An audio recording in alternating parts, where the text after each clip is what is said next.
este tempo de louvores para aquilo que nós vamos fazer, que na nossa igreja tem ocorrido ultimamente com bastantes vezes, o que nos alegra, porque vemos a igreja crescendo através dos filhos, dos membros da igreja, mas alguns poderão questionar-se porque é que nós não batizamos crianças, nomeadamente bebés, e aquilo que fazemos é tão somente uma apresentação, consagração aos senhores.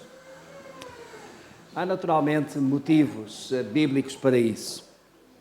Eu gostaria porque procurei fazer alguma pesquisa nesta matéria, aquilo que foi a grande preocupação de muitos pais e da própria Igreja de então, particularmente a Igreja Católica Romana, que no ano 416 da era cristã, portanto há cerca de 1600 anos, começou a batizar crianças recém-nascidas. E havia uma genuína preocupação por isso. E a preocupação era o que é que acontece às crianças que não são batizadas se, entretanto, elas morrerem. Hoje a mortalidade infantil é bastante reduzida, felizmente, no nosso país, mas ainda é significativa em alguns outros. E naquela altura em que os cuidados médicos e neonatais eram tão exíguos, havia, de facto, uma mortalidade infantil muito elevada. E os pais, juntamente com os bispos da Igreja Católica, preocuparam-se em tratar de um problema espiritual que, no fim de contas, é o problema com que todos nós nascemos, chamado pecado original. E o pecado original é aquele que nós herdamos dos nossos pais e que já vem desde a queda de Adão e Eva. Adão e Eva foram criados perfeitos, mas ao caírem em relação àquilo que Deus tinha determinado das suas ordenanças, acabaram por passar à sua descendência um pecado chamado pecado original. E esse pecado acaba por fazer parte de nós. Quando nós nascemos, qualquer um de nós, vimos naturalmente com esse pecado original. Ainda que alguns teólogos se dividam sobre essa matéria, nós encontramos na Escritura muitas indicações de que já nascemos assim. Não precisamos de ensinar uma criança a mentir. Não precisamos de ensinar uma criança a fazer alguma coisa errada. Muitas vezes ela não tem consciência do que é que está a fazer, mas percebe quando os pais notam e se chegam junto dela que alguma coisa não está bem, como as crianças põem as mãos atrás das costas e dizem, eu não fui. Elas têm consciência, vão adquirindo cada vez mais uma consciência clara daquilo que está certo e daquilo que está errado. E, de facto, esta preocupação foi de tal modo forte que alguns consideravam, então, e todas as crianças que já morreram e que não foram batizadas para remissão, para expurgar esse pecado original, aonde é que elas estão? E por volta do século V e VI da nossa era cristã, alguns bispos acabaram por avançar com uma teoria chamada teoria do limbo para as crianças. E o limbo para as crianças era um lugar, não era céu, também não era inferno, mas era o lugar para onde iam as almas das crianças que não tinham sido batizadas e por essa via não tinham sido purificadas, remidas do seu pecado original. E durante anos esta ideia do limbo foi permanecendo. Eu lembro-me quando era jovem, até aos meus tempos do meu estado de adulto, que ouvia falar do limbo. Mas havia já uma discussão muito grande no seio da Igreja Católica em relação ao limbo. Até que, finalmente, em 2007, o Papa anterior a este, Bento XVI, juntou um conjunto de especialistas, teólogos, E chegaram à conclusão que, de facto, não fazia sentido nenhum manter, ainda que no ar, esta ideia teológica da existência do limbo. E por isso mesmo, a ideia de limbo foi completamente arquivada. Mas ainda permanece, naturalmente, o batismo de crianças. O batismo até de crianças de tão tenra idade, como ao fim de alguns meses de nascimento, então são batizadas na Igreja Católica. Batismo esse que para nós não é o batismo bíblico. Batismo esse que eu tive, já não me lembro com quantos meses, mas que os meus pais acabaram por me levar. E certamente muitos que estão aqui passaram por essa experiência também. Mas esse não é o batismo bíblico. E isso que aconteceu, que foi um ato naturalmente de fé, foi um ato de convicção de que era assim, porque a hierarquia da Igreja foi ensinando assim e continua a ensinar assim, na maioria. Então acaba por ser uma norma em países católicos e não só. Até alguns onde a religião oficial é o anglicanismo ou Igreja Lusitana, igrejas dessa mesma linha que batizam crianças, batizam bebés. O que nós vamos fazer hoje não é, nem podia ser, o batismo da Joana. É a apresentação. E nós tomamos como base alguns textos bíblicos. O primeiro que eu gostaria de mencionar para vós está no Evangelho de Lucas. Lucas, capítulo 2.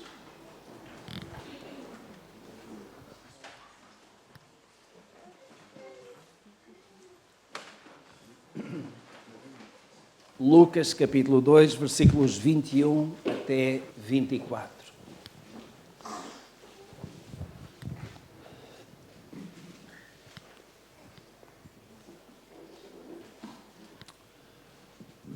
E pela minha tradução, lemos assim. Quando se completaram os 8 dias para ser circuncidado o menino, foi-lhe dado o nome de Jesus, que pelo anjo lhe fora posto antes de ser concebido. Terminados os dias da purificação, segundo a lei de Moisés, levaram-no a Jerusalém para apresentá-lo ao Senhor. Conforme está escrito na lei do Senhor, todo o primogênito será consagrado ao Senhor. E para oferecerem um sacrifício segundo o disposto na lei do Senhor, um par de rolas ou 2 pombinhos. O Senhor Jesus foi trazido pelos seus pais quando ainda tinha apenas 40 dias de nascimento. Aos 8 dias, como rapaz, varão que era, ele foi circuncidado. Essa era uma norma que já vinha desde os tempos de Abraão, que Deus tinha dado e que desse modo constituiu aquela nação, aquele povo em obediência. Mas depois dos dias da purificação, isto é, 33 dias depois, aos 40 dias de nascimento, Jesus foi então trazido, segundo a lei de Moisés, para ser apresentado aos senhores. Isto tem servido de norma para nós. Aquilo que nós fazemos é a apresentação aos senhores. Neste caso, a Joana já passou os 40 dias. Ela está com cerca de 6 meses, não é? Por aí assim. Mas não há uma regra para isso. Se é aos 40 dias, se é aos 6 meses, se é mais tarde. O importante é que seja apresentado aos senhores. E para ser apresentado aos senhores, tem que ser naturalmente nesta convicção de que está seguindo e fazendo aquilo que é a vontade do Senhor. E, meus irmãos, naturalmente que isso requer fé da parte dos pais. A Joana, que daqui a pouco nós vamos ter aqui à frente, vou pegar nela e consagrar aos senhores, nem sabe o que nós estamos a falar. Ela não entende uma palavra daquilo que está na Escritura Sagrada. E também assim seria na Igreja Católica ou em qualquer outra onde fazem o batismo de bebés. Mas o importante, naturalmente, neste momento, é a fé dos pais. E eu sei que a Rubiana e o Jorge têm esta fé nos senhores, desejam fazer conforme a sua palavra e nós seguimos aquilo que está estipulado na Sagrada Escritura. Tomando como exemplo aquele de Maria e José que trouxeram o seu filho ao templo para ser apresentado aos senhores. Naturalmente que naquele tempo, juntamente com essa apresentação, havia também o sacrifício. A apresentação de alguns animais, neste caso rolas ou pombinhos, para serem apresentados em sacrifício. Nós já estamos fora desse sistema sacrificial que caracterizou este tempo. Já não há mais sacrifícios de animais. Cristo Jesus fez na cruz do Calvário sacrifício por todos nós. E uma vez por todas, Ele apresentou-se verdadeiramente como sendo o Cordeiro de Deus que tira o pecado do mundo. E quando Jesus, já bem mais tarde, já com cerca de 30 anos de idade, estava prestes a iniciar o seu ministério, ele veio ter com João o Batista, que batizava no Rio Jordão todos aqueles que se arrependiam, aqueles que se convertiam, aqueles que entregavam, reconhecendo os seus pecados como um ato de afastamento de Deus e se entregavam aos senhores num ato de arrependimento, num ato de fé, e eram batizados no Rio Jordão. E o Senhor Jesus Cristo foi batizado também com 30 anos de idade. Não com 3 meses, não com 6, nem com 5 anos, mas aos 30 anos. E, meus irmãos, isto de novo também não é norma. Isto não significa que nós só seremos batizados aos 30 anos, porque foi essa a idade que Jesus tinha quando foi batizado. Mas significa que, de facto, Jesus quis, naquela altura, marcar com a sua autoridade divina o batismo que João Batista estava a fazer, que era, acima de tudo, um batismo para arrependimento, um batismo de remissão de pecados. E naquela altura, quando Jesus vem, junto com aquele conjunto de pessoas que estavam para ser batizadas, João, que estava a batizar, diz: eis o Cordeiro de Deus que tira o pecado do mundo. Jesus não foi batizado porque tinha pecado. Jesus foi batizado para autenticar-se a forma de batismo de João Batista para aqueles que verdadeiramente se arrependiam dos seus pecados. Ora, uma criança, como por exemplo a Joana, nem sabe o que é isso de pecado. Mas vai chegar um tempo em que ela chegará também a esse ponto, em que entenderá o que é que significa o seu pecado, a sua desobediência, quem é Deus, quem é Jesus, aquele que, na verdade, na cruz do Calvário morreu por causa dos seus pecados, dos dela, Joana, dos de cada um de nós. E por isso mesmo, o batismo acontece numa idade já um pouco mais adiantada, muitas vezes na adolescência e a partir daí, para aqueles que realmente reconhecem que são pecadores e que sentem o toque especial de Deus, procurando orientar a sua vida para uma comunhão com Deus e dependência de Deus. E eu creio que chegará o tempo em que a Joana, juntamente com a Sofia, filhas queridas do casal Rubiana e Jorge, vão ser ensinadas no caminho do Senhor. E chegará o tempo em que elas dirão: papá, mamãe, eu reconheço que sou pecadora, eu aceito Jesus Cristo como meu Senhor e Salvador, eu entrego a minha vida nas suas mãos, eu quero ser batizada. Chegará esse tempo, por decisão própria, não imposta. Porque, de facto, meus queridos irmãos e amigos, a salvação é uma coisa pessoal, é individual, é entre cada um de nós e Deus. Não se impõe, não passa de geração em geração. Não há aqui uma tradição, há uma convicção, há um arrependimento, há uma convicção pessoal. Resultado da ação do Espírito Santo que toca na vida de cada um de nós e nos convence do pecado, nosso, da justiça e do juízo de Deus. E essa é a ação do Espírito Santo. E por isso mesmo o Senhor Jesus falou a um homem que era mestre em Israel, que conhecia muitas coisas da lei de Deus e que pela noite veio ter com Jesus e lhe disse: Mestre,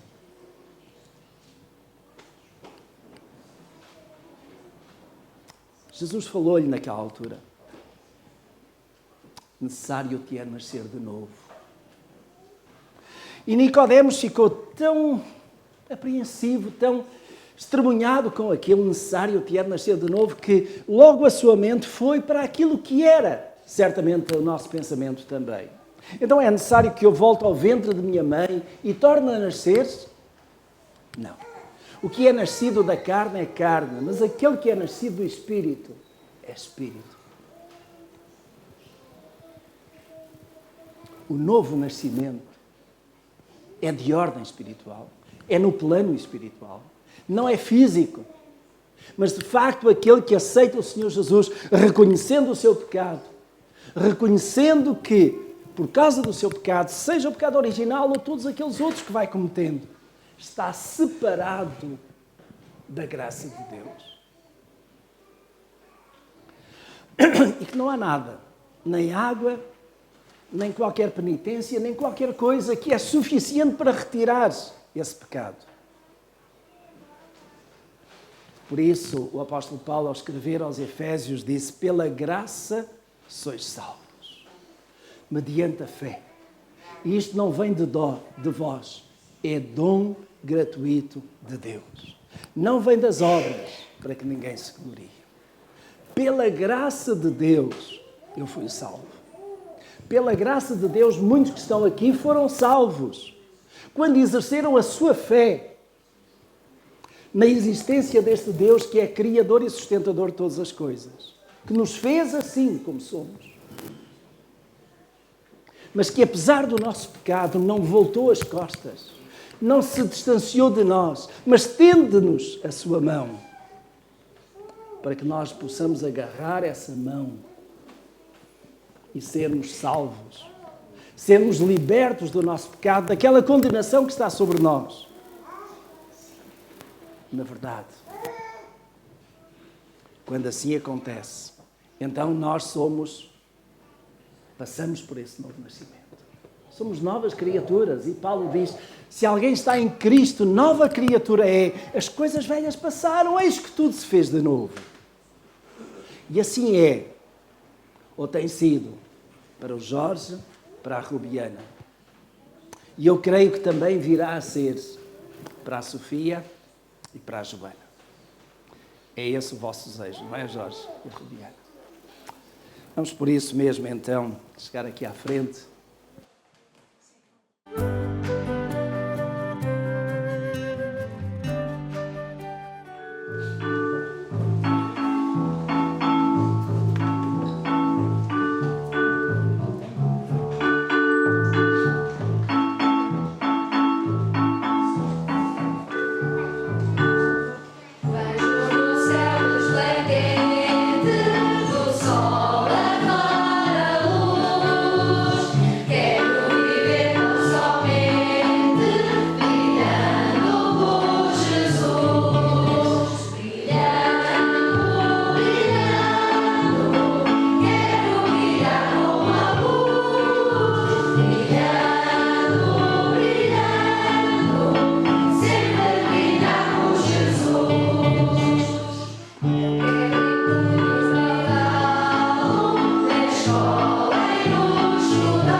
Há mais um texto que eu gostaria de ler, que está ainda no Evangelho de Lucas, capítulo 18, que diz: traziam-lhe também as crianças para que as tocasse, mas os discípulos, vendo isso, os repreendiam. Jesus, porém, chamando-as para si, disse: deixai vir a mim as crianças e não as impeçais, porque de tais é o reino de Deus. Em verdade vos digo que qualquer que não receber o reino de Deus como criança, de modo algum entrará nele. Deixai vir a mim as crianças, porque de tais é o reino de Deus. E é o reino de Deus porquê? Porque esta menina que está a querer comer o marcador, e que está aqui tão sossegadinha, é uma característica dela desde que nasceu, não é? Está nas mãos de Deus. Nós queremos neste momento consagrá-lo ao Senhor. É essa a vontade do Jorge, da Rubiana, também a nossa igreja assim deseja e assim tem feito. Mas tomando exatamente estas palavras do Senhor Jesus: deixai vir a mim e não as impeçais. Nós às vezes podemos impedir as crianças de chegar junto de Jesus, procurando não as trazer à casa do Senhor quando é domingo. Estas crianças não conseguem vir por elas. Eu vou tirar isso, Joana, senão... Olha, tem chupeta.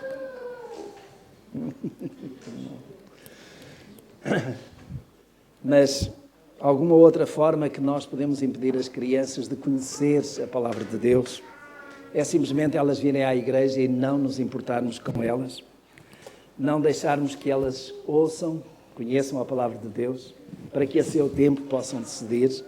E nós temos essa preocupação de ensinar as crianças desde pequeninas. E temos, por isso mesmo, nas nossas instalações, várias salas onde as crianças vão crescendo e vão conhecendo a palavra do Senhor. E como igreja, este é um compromisso nosso também. Compromisso que nós fazemos com os pais, Jorge e a Rubiana, no sentido de que, quando estas meninas vierem, elas serão trazidas aos pés do Senhor, conhecendo essa palavra. E nós queremos que os pais façam tudo o que estiver ao alcance para, dia a dia, aliás, domingo a domingo, poderem trazer as meninas à igreja para que ouçam a palavra do Senhor e sejam realmente tocadas pelo nosso Deus. Jesus tem esse poder de pegar nas crianças. E eu creio que, e para mim é uma honra muito grande, um prazer muito grande. Eu já perdi o conto de quantas crianças, quantos bebés apresentei desde que iniciei o meu ministério em 1980. Tem sido muitas, mas tem sido sempre um refrigério e uma bênção, porque nós podemos ver nestas crianças como Deus vai agir, como Deus vai intervir, e perguntamos: o que é que vai ser da Joana? Daqui a uns anos, como será a Joana? Nós queremos que a Joana, tendo o conhecimento da palavra de Deus, naturalmente vai seguir e ter uma vida excelente, deixando que Deus tome a primazia na sua vida. Vamos por isso, meus irmãos, orar. Sempre é melhor a chupeta. Vamos ficar de pé.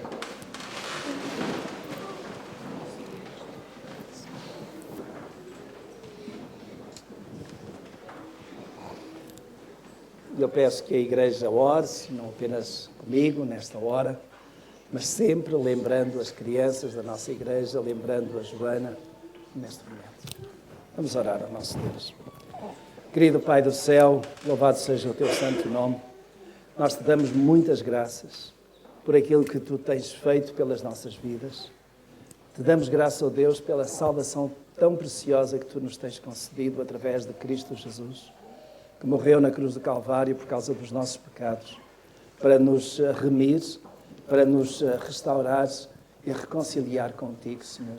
E nós te agradecemos, ó Deus, pela vida que o Senhor nos tem dado, vida espiritual plena, através da ação do teu Espírito Santo em cada um de nós, Senhor. Nós sabemos, ó Deus, que na verdade não somos perfeitos, ainda temos as nossas falhas, mas, Senhor, o Teu Espírito nos ajuda a reparar essas faltas, nos ajuda, Senhor, a procurarmos fazer uma caminhada contigo e, na verdade, Pai do céu, nos ajuda a procurarmos educar os nossos filhos no caminho do Senhor.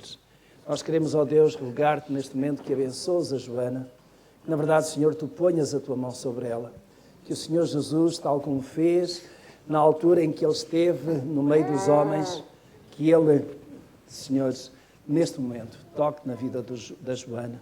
Nós colocamos as nossas mãos sobre ela, Senhor, rogando que, na verdade, Senhor, tu faças descer a tua graça, o teu amor, o teu perdão, a tua misericórdia sobre esta menina, Senhor, e que por todos os dias da sua vida, quer esteja na casa do Senhor, quer esteja no seu dia-a-dia, Senhor, tu a abençoes, tu a protejas de todo o mal, tu, na verdade, Senhor, a guardes e, Senhor, também impeças que o seu coração receba alguma maldade, Senhor, que receba, ó Deus, alguma instigação de Satanás, Senhor, que, ó Deus, tu a protejas, que, na verdade, Senhor, ilumines a sua mente, que faças brilhar a tua luz sobre ela, para que ela ande no teu caminho, para que no seu tempo próprio, Senhor, ela se converta a ti e ainda mais, Senhor, pessoalmente, individualmente, ela faça um pacto contigo de sempre seguir e obedecer à tua palavra, aos teus mandamentos, Senhor. Te pedimos, ó Deus, que abençoes o Jorge e a Rubiana neste momento como pais, responsáveis, cuidadosos, Senhor, que na verdade, Pai do céu, tu lhes dês a sabedoria, lhes dês a firmeza, lhes dês, Senhor, a tua paz e a tua proteção para educar esta menina, Senhor. E te pedimos, ó Deus, também que sejas com os teus, com aqueles que estão à sua volta, que possam também, Senhor, encorajar e encaminhar esta menina no teu caminho, Senhor. Sejas, ó Deus, com os avós. Na verdade, Senhor, também os abençoes, que os cubras com a tua bênção, Senhor, que eles também sintam o teu poder nas suas vidas, Senhor, que também eles deem glória a ti, Senhor. Na verdade, Pai do céu, a tua graça, a tua paz, o teu amor, a tua misericórdia, esteja com eles também, Senhor. Usa, Pai do céu, esta tua igreja para que nós possamos acolher todas as crianças, para que a Joana possa aqui encontrar o meio para se desenvolver espiritualmente, para que ela possa crescer em todas as áreas da sua vida, debaixo da tua orientação e do teu poder e da tua graça, Senhor. Nós queremos, ó Deus, neste momento, colocar a Joana nas tuas mãos, rogando, Senhor, que a tomes todos os dias da sua vida. Em nome de Jesus.